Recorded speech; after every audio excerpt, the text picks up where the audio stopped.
पहले हमको समझना है क्या, जड़त्व। इसके बाद हम देख लेते हैं यहाँ पर संवेग, और इसके बाद हम पढ़ेंगे गति के नियम। ये सब थ्योरी वाले प्रश्न हैं, इसमें कोई सवाल नहीं है, इसको ऐसे पढ़ के समझ लेते हैं। सबसे पहले जड़त्व का देखते हैं, ठीक है। वैसे पेड़ में जड़ होती है ना, तो क्या पेड़ चलता है? नहीं चलता है। यदि उसको चलाना हो, उखाड़ना हो तो काफ़ी मेहनत लगती है, ठीक है। वो अपना विरोध करेगा, कहीं लगाओगे तो अच्छे से उगेगा ही नहीं। दोबारा से उसको, बड़ा पेड़ है और उसको उखाड़ के कहीं लगाओगे तो उसको थोड़ा बढ़ने में थोड़ा टाइम लगेगा, ठीक। तो जड़त्व तो क्या है? जो अपने स्थिति परिवर्तन का विरोध करता है। वस्तु का वह गुण जो अपने स्थिति परिवर्तन का विरोध करता है। जैसे मान लो ये टेबल है, टेबल यहीं रहना चाहती है, इधर उधर नहीं जाना चाहती है, ठीक है। यदि मैं इसको खींचूं तो नहीं खींच रही, हमको बल लगाना पड़ रहा है। इस जड़त्व को हटाने के लिए क्या लगाना पड़ रहा है? बल।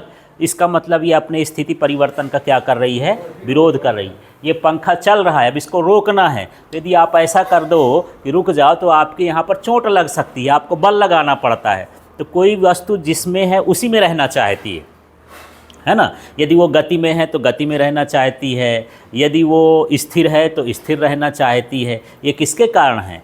जड़त्व के कारण, ठीक है। और जड़त्व एक तरह का हम लोग भी परंपरा अपनाते हैं यार। जैसे हमारे यहाँ एक रिवाज है कि यार शादी विवाह करते हैं तो हम एक जात में करते हैं, यदि दूसरे जात में कर लिए तो कितना विरोध होता है ना, बहुत विरोध होता है। तो जो वो विरोध होता है वो उसके स्थिति परिवर्तन या परंपरा के परिवर्तन का क्या होता है? विरोध। अरे यार इतने सालों से हमारे दादा परदादा ऐसे करते आए हैं, तुम ऐसे करने लगे, ठीक है। अब देखो शादी का एक फंक्शन होता है तो पहले आपका जो है इंगेजमेंट होता है, फिर तिलक होता है, फिर जाकर के द्वारचार होता है, फिर जाकर के वरमाला होता है। अब बोले नहीं हमको उल्टा करना है, पहले वरमाला करना है, फिर द्वारचार करना है, फिर तिलक करना है, फिर बाद में तो गांव वाले तुम्हारे ऊपर चढ़ बैठेंगे कि ये कैसी बना लिया हो परंपरा। उसका विरोध करोगे, है ना, तो माने प्रक्रिया बदलोगे तो आपका क्या होगा? विरोध होगा, ठीक है। अब वही है, जैसे आप ड्रेस पहन के स्कूल जाते हो तो वो एक्सेप्टेबल है, और यदि ड्रेस पहन के ना जाओ तो आपका क्या होगा? विरोध, क्योंकि आप उस परंपरा के परिवर्तन कर रहे हो, है ना। तो जब हम किसी के स्थिति परिवर्तन का विरोध करते हैं तो वही क्या कहलाता है? जड़त्व। तो जड़त्व तो क्या हो गया? परिभाषा क्या हो गई जड़त्व की यार? ये क्या हो गया? वस्तु के स्थिति परिवर्तन का विरोध, ठीक है। तो वस्तु का वह गुण जिसके कारण वह स्थिति परिवर्तन का विरोध करती है उसे क्या कहते हैं? जड़त्व कहते हैं, ठीक है। हाँ, वस्तु का वह गुण, फिर यहाँ से जो वह अपने स्थिति परिवर्तन का विरोध करती है उसे क्या कहते हैं? जड़त्व, ठीक है। और सिंपल सा कह सकते हो कि ये एक तरह का प्रतिरोध है। प्रतिरोध का मतलब बाधा, रुकावट है ना। जो जिसमें है वो उसी हालत में रहना पसंद करता है ना। आपका जैसे पूरा सिस्टम ये बना है कि यार हम रात में सोएंगे, दिन में जगेंगे और काम करेंगे। अब आपको उल्टा सिखाया जाए, है ना, कि नहीं भाई दिन में सोना है, रात में जागना है और काम करना है, ठीक है। ये आदेश मिल जाए सरकार की तरफ से, चढ़ बैठोगे, गली में उतर जाओगे, कैसा आदेश है, मनबे न करेंगे। आप उसके परिवर्तन का क्या करोगे? विरोध। लेकिन ये परंपरा होता, पुराने ज़माने से चला आता। कुछ राज्य में पहले कहानी सुनने में मिलता है कि कुछ राज्य में ऐसा था कि दिन में सोते थे और रात में काम करते थे, ऐसा है। अब वहाँ परंपरा है, अब उनको बोलो कि नहीं भाई रात में सोना है और दिन में जागना है, वो भी विरोध करेंगे। उनके लिए वहाँ पर वो गलत है, हमारे लिए ये वाला गलत है, ठीक है। तो ये है कि जो चीज़ चल रही है लोग उसी का क्या करते हैं? फॉलो करते हैं, है ना।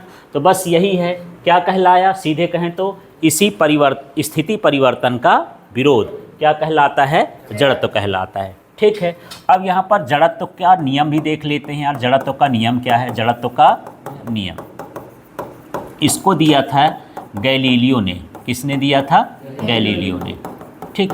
वो इसी चीज़ को दूसरे तरीके से कहा।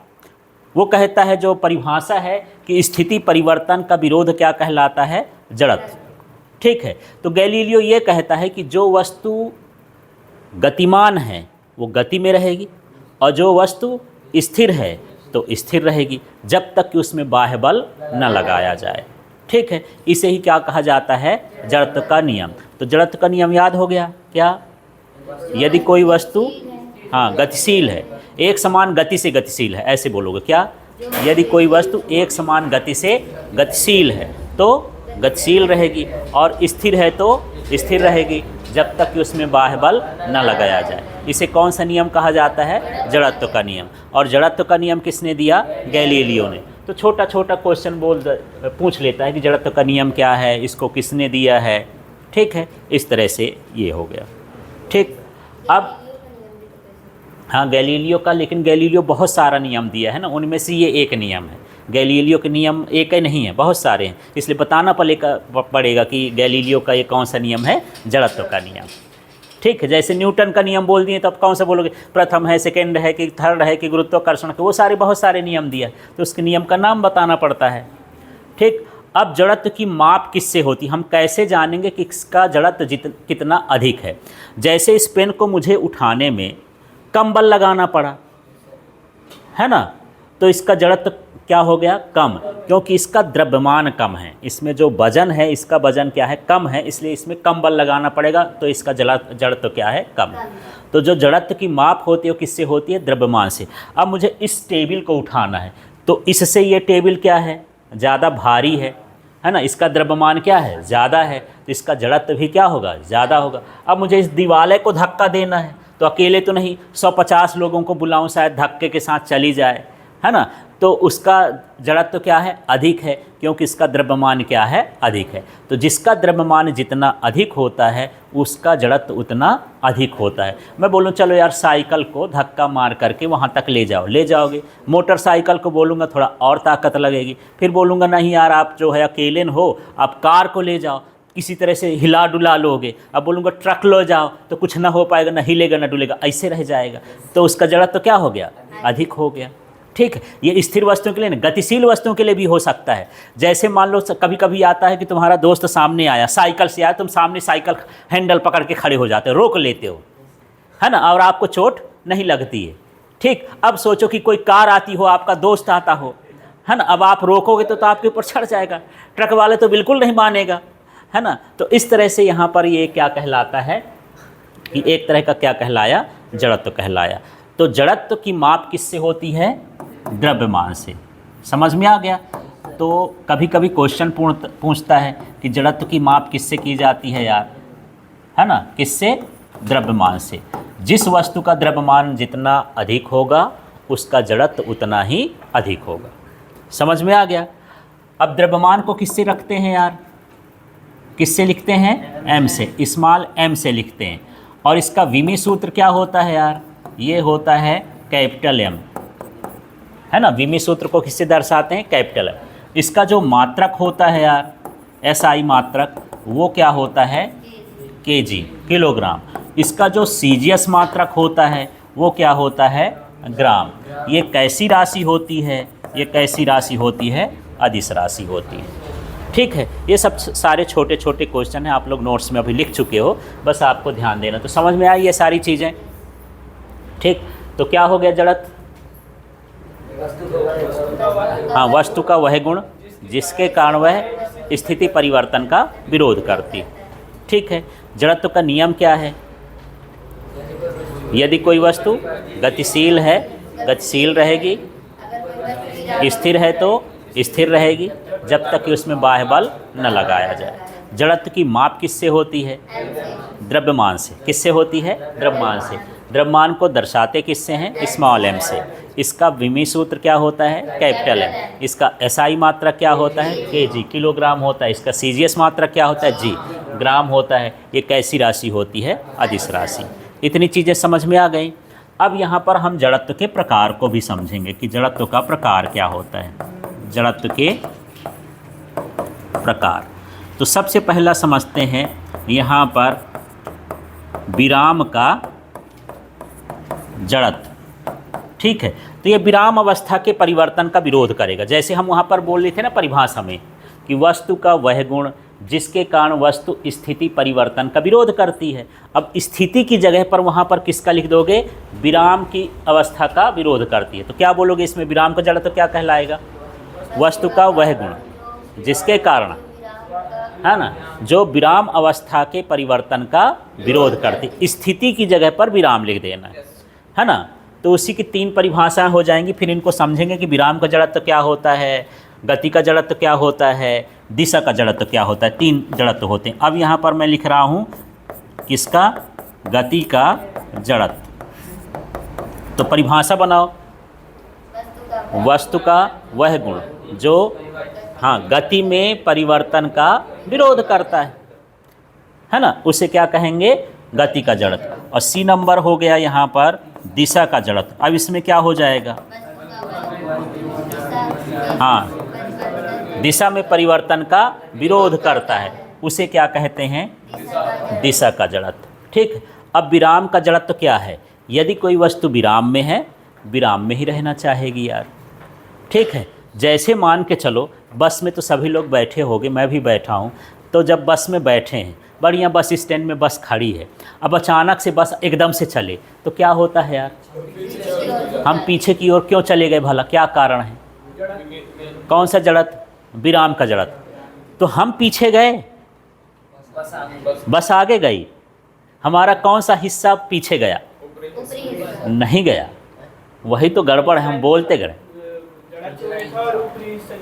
हाँ, हमको लगता या है कि हम पीछे चले गए, हम नहीं जाते हैं। देखो हम जब सीट में बैठते हैं तो इतना हिस्सा हमारा कहाँ है, सीट पर है। जब बस चली तो ये वाला हिस्सा आगे चला जाता है, तो हमको लगता है ये पीछे गया। पीठ पीछे न हो जा रही है, अगला हिस्सा कहाँ जाता है, आगे। ये तो यहीं का यहीं रहना चाहता है, तो ये खिसक गया आगे, तो हमको लगता है ये कहाँ चला गया, पीछे। ठीक। तो हम बोलते हैं हम कहाँ चले गए हैं, पीछे। ये गलत बात हो गई, हम पीछे नहीं गए, हमारा एक पैर वैर जहाँ से बैठे हैं वो आगे चला गया है। बात समझ में आ रही। मान लो 2 हिस्से हैं, ये वाला हिस्सा बस की सीट में है और ये वाला हिस्सा कहाँ हो गया, ऊपर। तो जैसे बस चली ये हो गया कहाँ, आगे, तो अपने आप ये कहाँ हो गया, पीछे। ये गया हुआ नहीं, ये वहीं का वहीं है। गलत ये है कि ये हमारा जो अगला हिस्सा है वो कहाँ हो गया, आगे। समझ में आ गया। तो इसमें क्या होता है, विराम के जड़त्व का उदाहरण देना हो यदि, तो आप दे सकते हो कि यदि कोई वस्तु रुकी हुई है और उसमें कोई यात्री बैठा हुआ है सीट में, और यदि बस अचानक से चलने लगे, है ना, तो उसको पीछे की ओर झटका महसूस होता है। पीछे की ओर क्या होता है, झटका, क्योंकि उसका अगला हिस्सा तो गति में आ जाता है लेकिन ऊपर का हिस्सा गति में नहीं आ पाता है, इसलिए ये क्या हो गया, विराम का जड़त्व कहला गया। यहाँ पर देख सकते हैं, ये चलो इसी को उठा लेता हूँ तो यहीं पर बन जाएगा। देखो ये विराम का जड़त्व क्या कहलाता है, ये एक दूसरे का उल्टा होता है। यदि मैं इसको आगे करूँ तो ये कहाँ गिरेगा, ये देखो ये पीछे क्यों गिर रहा है। अब यही बताना है विराम का। अभी ये किस अवस्था में है, विराम अवस्था में। इसको मैं आगे करता हूँ, ये कहाँ गिरा, पीछे गिरा। ठीक। क्यों गिरा कि जो ये निचला हिस्सा है वो किस में आ गया, गति में, और ऊपर वाला हिस्सा बोलता है भैया मैं ना बदलूंगा, ये तो जड़त्व है, वो ना बदलेगा तो वहीं का वहीं रह जाता है, इसलिए क्या हो जाता है, पीछे चला जाता है। अब मैं इसको यदि ऐसे करूँ, ये देखो ये पीछे जा रहा है तो वो कहाँ जा रहा है, आगे। ठीक है। एक दूसरे का उल्टा ही होता है, ये देख लो, फिर से देख लेते हैं। आगे करेंगे पीछे जाएगा, मैं अपने से कुछ नहीं कर रहा हूँ। ठीक है। और इसको मैं पीछे करूँगा, ये कहाँ जाएगा, आगे जा रहा है। ठीक। तो यहाँ पर यही समझना है कि ये क्या हो रहा है, किसके कारण हो रहा है, विराम के जड़त्व के कारण। ठीक है। अब मान के चलो मुझे ये दरी को जो है हर हफ्ते झाड़ना पड़ता है। ठीक है। तो मैं इसको दरी को ऐसा किया और ऐसे ऐसे मान लो उसको मार रहा हूँ, तो कचरा गिरता है यार। काहे गिरता है, कचरा गिरने का कारण क्या है, क्यों गिरता है उसमें कचरा? साइंस के हिसाब से बोलो कचरा रहेगा तो गिरवे करेगा, तो ठीक है, पर साइंस के हिसाब से बोलो क्या हो गया उस, हाँ तो कचरे की स्थिति वही रहती है और दरी आगे बढ़ जाती है। बिल्कुल सही है। देखो अभी शुरू में कचरा और दरी दोनों किस अवस्था में है, विराम अवस्था में। ठीक है। विराम अवस्था में जब आप धक्का मारते हो, दरी को मारते हो, तो दरी तो आगे बढ़ जाती है, पर कचरा कहता कि मैं वहीं का वहीं रखूंगा, इसलिए दरी से अलग हो जाता है। ऐसा होता है। ठीक है। अब मान लो कभी आम डाली ऐसे हिला हिला के आम तोड़ते हो, तो आम काहे गिरता है यार? आम पहले कैसा था, स्थिर। आम कैसा है, स्थिर, और डाली को हिला रहे हो तो डाली किस में आ गई, गति में। अब आम बोलता है मैं वहीं का वहीं रहूंगा भाई, तो ऐसे ऐसे हिलता है और गिर जाता है। आम वहीं का वहीं रहना चाहता है और डाली हिल गई।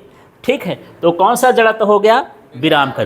तो जो आम तोड़ रहे हो और जो बस में एक बैठे हो, वो सारा कुछ किसके कारण हो रहा है? विराम के जड़त्व के कारण हो रहा है। ठीक है। कई बार मोटरसाइकिल में भी बैठते हो, आपका दोस्त बहुत ही चालाक है थोड़ा, है ना, तो एकदम से कुदाता है, ठीक है, फर्स्ट गियर पता नहीं चलता, लगता है सीधे चौथे लगा दिया है और बिल्कुल स्पीड को एक क्लच और छोड़ दिया। अब क्या होता है, पीछे वाला आदमी कभी कभी क्या होता है, ऐसे पीछे की ओर झटका लगता है, उसमें क्या हो गया, आगे के हिस्सा तो गति में हो गया, ये वाला नहीं जाना चाहता, इसलिए उसको लगता है कि मैं कहाँ चला जाऊँगा, पीछे चला जाऊँगा। समझ में आ गया? तो विराम का जड़त्व तो समझ में आया। इसका उदाहरण भी दे सकते हो, यदि कंबल में हम कचड़ा झाड़ते हैं, है ना, तो कंबल गति में आ जाता है, उसके धागे किस में आ जाते हैं? गति में, लेकिन कचड़ा गति में नहीं आता, इसलिए वहाँ पर कचड़ा क्या हो जाता है? गिर जाता है, विराम के जड़त्व के कारण गिरता है। ठीक है। अब देखते हैं दूसरा पार्ट क्या हो गया, गति का जड़त्व। माने अब कोई वस्तु गति में है तो अपने गति के परिवर्तन का क्या करेगी? विरोध करेगी। ठीक है। तो जैसे अब मैं बस का फिर से उदाहरण ले लेता हूँ यार। पिछली बार बस खड़ी थी, आप बैठे थे, अचानक चल रही थी। इस बार बस क्या हो रही है? चल रही है, गति में है। ठीक। अब अचानक से क्या हो गई? रुक गई। तो क्या होगा यार? आपको आगे झटका महसूस होगा। तो कौन सा भाग जो है आगे गया? कोई नहीं गया। आगे कहाँ जाएगा यार? बस रुक गई, तो नीचे का भाग भी क्या हो गया? रुक गया। लेकिन ये वाला तो गति में था ना, तो ऐसा लगता है कि मैं कहाँ जाऊँ? आगे ही जाऊँ, ऐसा हो जाता है। ठीक है। तो जब अचानक से बस रुकती है तो जो हमारे शरीर का निचला हिस्सा है वो तो रुक जाता है, लेकिन ऊपर हिस्सा किस में रहना चाहता है? गति में रहना चाहता है। इसलिए कहाँ की ओर भाग लगता है उसको? कि आगे की ओर झटका लगता है। इसको हम क्या बोलते हैं? विराम, गति का जड़त्व। कभी कभी ऐसा भी हो जाता है यार कि बस चलती हो और हमको उतरना हो, तो हम वहाँ से माने क्या कहना चाहिए, दरवाज़ा से कूदे तो ठीक रहेगा? हाँ, कैसा करना चाहिए? गति की दिशा में। हाँ, यदि आप उसमें बस में चढ़े हो और बस चल रही है, धीरे है, और बोले कि यार हो गया धीरे कर दो, हम कूद के उतर जाएंगे, तो कभी कभी क्या होता है, यदि हम वहीं पर रुक जाएंगे तो हमारा पैर तो रुक जाएगा, लेकिन हमारा शरीर किस में था? गति में। हम ऐसे मुड़ भरा गिर जाएंगे उस साइड, हमारे लगेगा। तो हमको गति की दिशा में क्या करना चाहिए? दौड़ना चालू कर देना। बस से उतरो और गति की दिशा में क्या होना चाहिए? दौड़ना चालू कर दो। ठीक है। और दौड़ना चालू कर दोगे तो आपको नहीं लगेगा। और कई बार साइंस नहीं समझ में आता है तो ये गड़बड़ हो जाता है। जैसे आप ट्रेन में चढ़ रहे हो, अब ट्रेन चल रही है, आपको सामने ये दरवाज़ा मिला है, आप चलते हुए ऐसे चढ़ोगे, आप गिर जाओगे, लटक जाओगे। आपको थोड़ा सा गति की दिशा में क्या करना चाहिए? दौड़ना चाहिए, और दौड़ करके फिर दरवाज़ा को पकड़ के तब चढ़ना चाहिए, आपको नुकसान नहीं होगा। ठीक है। और चलती हुई बस से आप उतरते हो तो जिस दिशा में बस जा रही है पहले उतरो और उसी दिशा में 2-4 कदम आगे बढ़ो, तो आप सुरक्षित रहोगे, आपको लगेगा नहीं। ठीक। मुझे याद है जब मैं छोटा था तो मेरे घर में ही थोड़ी डॉक्टरी होती है, तो एक अमरपुर का लड़का था, वो बस से, चैन राय बस चलती थी उस समय, तो वो बस से ही मेरे घर के पास वो उतरा। तो बस रुकी तो वो क्या है, ऐसे उतरा कि नीचे चलती हुई बस में कूद गया। बस धीरे किया वो, लेकिन रुकने नहीं दिया, जल्दी हड़बड़ाहट में, अब लड़का तो है, लड़कपन में कूद गया, तो उसके छाती में पूरा ऐसे गिर गया था, लग गया था। फिर उसको अपने घर ले आए तो वो खाया था, उस समय गर्मी का मौसम था, बहुत कलिंदरा, तो कलिंदरे के उल्टी किया था वो ऐसे। तो अब उसको यदि साइंस पता होती कि यार मुझे कूद के और कहाँ दौड़ जाना है, थोड़ा सा आगे दौड़ जाना है, उसको चोट न लगती। एक बार मेरे साथ भी हो गया था, है ना। मेरे साथ क्या हो गया था कि मैं अपने साले को लेकर गया था भोपाल TIT कॉलेज एडमिशन कराने MCA में, तो उस समय 6-7 लाख रुपया लग रहे थे। तो बोले कि चलो एडमिशन में चलते हैं। 2-3 लाख रुपए मैं रखा था, 2-3 लाख रुपए साला रखा था। ठीक है। और मुझे उतरना था कटनी में, उसको उतरना था उमरिया में। ठीक। अब क्या हो गया कि यार हम लोग जब कटनी में रुके तो पैसे का एक्सचेंज कर रहे थे कि यार वहाँ काम तो नहीं हुआ, अपना पैसा आप ले लो, अब मैं बाकी पैसा ले जाऊँगा। तो जो भी था मेरा 1-1.5 लाख रुपए मैं ले रहा था, बाकी पैसा उसको दे रहा था। इतने में ट्रेन क्या हो गई, चल दी। ठीक। मैं बोला धीरे है। अब मैं जाके जल से क्या हो गया, उतरा। तो उतर के मैं क्या हो गया, खड़े हो, तो मैं उसके सहित माने बैग सहित लुढ़क के जाकर के एक जो खंभा लगा था उसमें जाके टकरा गया था, उसके पिलर में जाके। ठीक है। और मुझे वहाँ क्या करना था, उतरने के बाद जिस दिशा में जा रही थी उसी दिशा में क्या करना था, दौड़ जाना था। तो कभी कभी हड़बड़ाहट में दिमाग भी काम नहीं करता, फिजिक्स चेंज हो जाती है फिर वहाँ, ठीक है। लेकिन यदि कुछ ध्यान रहे तो हम बहुत सारा काम कर सकते हैं।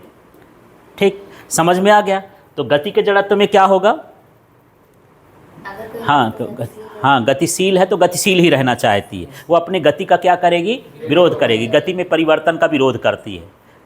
ठीक है, तो उदाहरण में क्या दोगे, यदि कोई वस्तु चल रही है ना, अचानक से इसमें क्या लग जाए, ब्रेक लग जाए, तो जो सीट पर बैठा यात्री है उसको आगे की ओर झटका महसूस होगा। क्यों? क्योंकि निचला हिस्सा उसका रुक जाता है, लेकिन ऊपरी हिस्सा उसमें किस में रहता है, गति में रहता है। ठीक है, क्लियर हो गया इतना। हाँ, अब हम बात करते हैं दिशा की जड़त्व। फिर से बस ले लेते हैं यार, हमारे पास आज तो बस है ना। तो अब हम क्या कर रहे हैं, बस से हम जब टर्निंग आती है, जब बस यहाँ मुड़ती है ना, ऐसे झुकेगी तो हम ऐसे सीट की तरफ ऐसा होते हैं, हमको लगता है कि हम यहाँ पर गिरे जा रहे हैं, बस गिरी जा रही, बस टेढ़ी होगी। आप सीट में यहाँ बैठे हो तो इधर ही झुकते हो क्या, तुम अपने आप को क्या करना चाहते हो, सीधा करने की कोशिश करते हो, सीधा न करते हो। ये झुक गया, ऊपर का हिस्सा सीधा था तो सीधा रहना चाहता है। ठीक है, एक पत्थर को ऐसे ऐसे घुमाओ और उसको छोड़ दो तो कैसे जाता है, वो सीधा जाता है। वो दिशा का जड़त्व है, क्योंकि जो दिशा होती है वो वृत्ताकार नहीं होती, एक सरल रेखा में होती है। ठीक, जैसे आपके साइकिल के पीछे मडगार्ड लगाते हैं, मड माने होता है कीचड़, और कीचड़ को बचाने वाला क्या है, मडगार्ड। काहे लगाते हैं, न लगाएं तो क्या हो जाएगा, क्योंकि जब साइकिल का पहिया चलता है तो उसका कचड़ा सीधे आता है। ठीक, किसके कारण, दिशा के जड़त्व के कारण। ठीक है भाई, हम तो उसको ज़बरदस्ती घुमा रहे हैं, उसको जाना कहाँ था, सीधा, पर बेचारा घूम रहा है। यदि उस पत्थर को छोड़ भी दोगे तो कैसा जाएगा, सीधा। गांव में बंदर अंदर को मारते हो, गफना वफना क्या होता है, पत्थर रख रख के पहले खूब घुमाते हो, है ना, छोड़ देते हो तो घूमता है क्या, कैसा जाता है, सीधा जाता है। क्योंकि घूमते ही वस्तु की दिशा कैसी होती है, सीधी होती है, सरल रेखा में होती है, सीधी होती है। ठीक है, तो वो कौन सा जड़त्व हो गया, दिशा का जड़त्व होगा। अभी मोटरसाइकिल में बैठ जाओ, एक तो ड्राइवर हो, पीछे बैठा हो, और मोटरसाइकिल वाला मोड़ में ऐसे मोड़ेगा तो आप करोगे ऐसा, आपका निचला हिस्सा मुड़ गया, आप ऐसा नहीं कर रहे हो, आपका निचला हिस्सा मुड़ गया और ये वाला हिस्सा नहीं मुड़ता, तो आपको सीधा सीधा महसूस होता है। ये कौन सा जड़त्व कहलाया, दिशा का जड़त्व। तो सभी समझ में आ गया। तीनों में एग्जाम्पल आप जो है बस का दे सकते हो।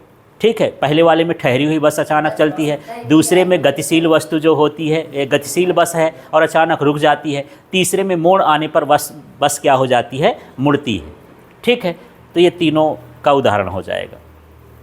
तो इतना समझ में आ गया। ठीक है, तो जड़त्व के बाद हम चलते हैं थोड़ा आगे की ओर। अब पढ़ते हैं हम क्या, संवेग।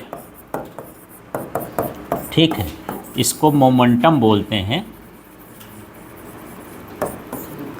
ये होता है P = m/v। ठीक है, परिभाषा इसी में, सूत्र है, परिभाषा है, इसका SI मात्रक है, सब कुछ इसी के भीतर है। तो m माने क्या हो गया, द्रव्यमान, v माने क्या हो गया, वेग। इनके बीच का चिन्ह क्या है, नहीं, इनके बीच का चिन्ह क्या है, गुणा। बस परिभाषा बन गई, बना दो, इसका नाम लो। वस्तु के द्रव्यमान और वेग के गुणनफल को संवेग कहते हैं। ठीक है, क्लियर हो गया क्या, वस्तु के द्रव्यमान और वेग के गुणनफल को संवेग कहते हैं। ठीक, पर संवेग वास्तव में होता क्या है, देखो कुछ देर के लिए जब वस्तु चलाते हो तो फिर बार बार बल लगाने की ज़रूरत नहीं पड़ती। जैसे एक बार पैडल मार दिए और फिर पैडल बंद कर दिए तो साइकिल तुरंत रुक जाती है क्या, कुछ देर तक चलती रहती है। क्यों चलती रहती है, संवेग के कारण। ठीक है, कभी कभी हमको यदि ढलान भी ना हो ना, ढलान भर से मतलब नहीं, यदि बराबर भी हो और आप मान लो मोटरसाइकिल ही चला रहे हो, मोटरसाइकिल को न्यूट्रल में लगाओ, उसका इंजन बंद कर दो और ब्रेक वोक न लगाओ तो रुक जाएगी क्या, कुछ देर तक चलती रहती है। किसके कारण चलती रहती है, संवेग के कारण। पंखा का मैं बटन बंद कर दूं तो कुछ देर तक चलता रहेगा, किसके कारण, संवेग के कारण। जो ऊपर आसमान में पक्षी उड़ता है, क्या हमेशा ही पंख को ऐसा ऐसे फड़फड़ाता है, कुछ देर फड़फड़ाएगा, फिर 1 आध किलोमीटर ऐसे चला जाएगा, फिर फड़फड़ाएगा, फिर ऐसे कुछ आगे चला जाता है। किसके कारण चलता है? संवेग के कारण। यही संवेग होता है, ठीक है। और संवेग किसका ज़्यादा होगा? जिसका द्रव्यमान ज़्यादा होगा उसका संवेग भी क्या होगा? ज़्यादा। जिसका वेग ज़्यादा होगा उसका भी संवेग क्या हो जाएगा? ज़्यादा हो जाएगा। यहाँ ज़्यादा कम का मतलब फिजिक्स में सीधा सीधा है। यदि कोई चीज़ बटे में है तो उसको उल्टा बोला जाता है, मतलब यदि वो बढ़ेगा तो दूसरा क्या होगा? घटेगा। लेकिन यदि ऊपर ऊपर है, यदि वेग बढ़ाए तो ये क्या होगा? बढ़ेगा। वेग घटाए तो ये क्या होगा? घटेगा। द्रव्यमान बढ़ाए तो संवेग बढ़ेगा, और द्रव्यमान कम किए तो ये क्या हो जाएगा? ये भी घट जाएगा, ठीक है। तो संवेग की परिभाषा फिर से बोल दो। वस्तु के द्रव्यमान, हाँ, संवेग कहते हैं। तो संवेग को दर्शाते हैं P से, बाकी द्रव्यमान और वेग तो पहले से ही जानते हो, ठीक है। चलो अब इसका मात्रक निकालते हैं यार। इसी से निकला मात्रक। द्रव्यमान का मात्रक m, तो हाँ kg। द्रव्यमान का मात्रक क्या हो गया? kg। वेग का मात्रक मीटर प्रति सेकेंड, ये लिख दिया। ये किसका मात्रक बन गया? संवेग का। क्या हो गया? किलोग्राम मीटर प्रति सेकेंड। इस तरह से मात्रक बन गया। इसी से बनाते हैं मात्रक। अब इसका विमी सूत्र भी निकालते हैं। चलो यार, m का विमी सूत्र कैपिटल M, और वेग का विमी सूत्र ये हो जाएगा LT-1। इनको एक कोठा के अंदर इकट्ठा कर दो, ये क्या बन गया? MLT-1, ठीक है। ये इसका क्या हो गया? विमी सूत्र। अब इसमें मुझे पता करना है कि ये सदिश है कि यदिश। वेग कैसी राशि है? सदिश। यदि यहाँ पर सदिश का कुछ ही गुणा होता है तो फिर सदिश ही रहता है। तो यहाँ पर ये कैसी राशि हो गई? सदिश हो गई। बस संवेग का टॉपिक खत्म। संवेग में इतना ही जानना था। तो संवेग समझ में आ गया। संवेग क्या है? चलो तो फिर से बात कर लेते हैं। वस्तु के द्रव्यमान और वेग के गुणनफल को क्या कहा जाता है? संवेग कहा जाता है। इसका मात्रक kg मीटर प्रति सेकंड। इसका विमी सूत्र MLT-1 है ना। और ये कैसी राशि है? सदिश। इसमें आपको ये सारे जितने 5-6 पॉइंट हैं ये सब छोड़ करके यदि ये भर बन जाए तो सारा कुछ बन जाएगा यार। इसी से परिभाषा बनेगा, इसी से मात्रक बनेगा, इसी से सूत्र बनेगा, इससे सारा कुछ बन जाएगा, ठीक है। ये क्लियर हो गया? अच्छा, तो टाइम हो गया। गति के